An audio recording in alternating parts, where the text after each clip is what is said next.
Assalamualaikum warahmatullahi wabarakatuh. Kami dari kelompok 8 yang beranggotakan Saya Aini Permatasari dengan NIM 210116. Saya Melvi Kurniati dengan NIM 21011136. dan saya Siva Nur Fatihah dengan NIM 21011158. Kami di sini akan menjelaskan tentang sel tumbuhan. Pertama yaitu pengertian sel. Sel adalah unit terkecil dari kehidupan yang memiliki bentuk dan ukuran yang berbeda-beda tergantung tempat dan fungsi dari jaringan yang disusunnya. Sel pertama kali yang ditemukan oleh Robert Hooke pada tahun 1665. Sel dalam bahasa Latin adalah selula yang artinya bilik kecil. Berdasarkan jumlah, sel organisme dikelompokkan menjadi organisme uniseluler dan organisme multiseluler. Berdasarkan struktur selnya, dijumpai organisme eukariotik dan organisme prokariotik. Sel prokariotik biasanya tidak mempunyai inti yang jelas tetapi memiliki materi inti. Contohnya pada bakteri dan ganggang biru hijau. Sel eukariotik dijumpai pada protista, fungi, dan tumbuhan dengan struktur yang lebih maju dan adanya membran yang membungkus isi sel. Bagian dari organel sel tumbuhan, yang pertama terdapat dinding sel. Dinding sel berfungsi untuk memberi bentuk pada sel, memperkuat sel, dan pelindung sel. Yang kedua, terdapat membran sel. Membran sel berfungsi sebagai pelindung bagi sel agar isi sel tidak keluar, dan juga sebagai pengatur pertukaran zat yang keluar masuk ke dalam sel.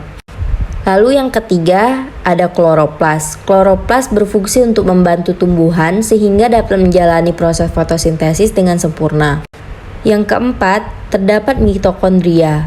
Mitokondria berfungsi sebagai tempat respirasi dan pembentukan ATP sebagai sumber energi. Selanjutnya terdapat badan Golgi yang berfungsi untuk mengangkut zat kimia ke dalam dan keluar sel setelah lemak dan protein disintesis oleh Re. Badan Golgi mengubah dan mempersiapkannya untuk keluar sel. Lalu terdapat Re halus dan Re kasar, yaitu retikulum endoplasma yang berfungsi sebagai penghubung dan pengangkutan struktur steroid, protein, dan glikogen serta senyawa lainnya. Ada juga nukleus yang berfungsi untuk memproduksi dan merakit subunit yang membentuk ribosom. Dan yang terakhir, terdapat vakuola yang berfungsi sebagai tempat penyimpanan cadangan ion organik dan makanan seperti protein, kalium, klorida, gula sebagai tempat menimbun sisa-sisa metabolisme, mempertahankan tekanan hidrostatik internal ataupun turgor dalam sel. Organel sel tumbuhan. Apa itu organel sel? Organel sel adalah benda-benda kecil dari struktur sel yang letaknya ada di sitoplasma. Organel menjadi salah satu tempat di mana segala aktivitas sel terjadi.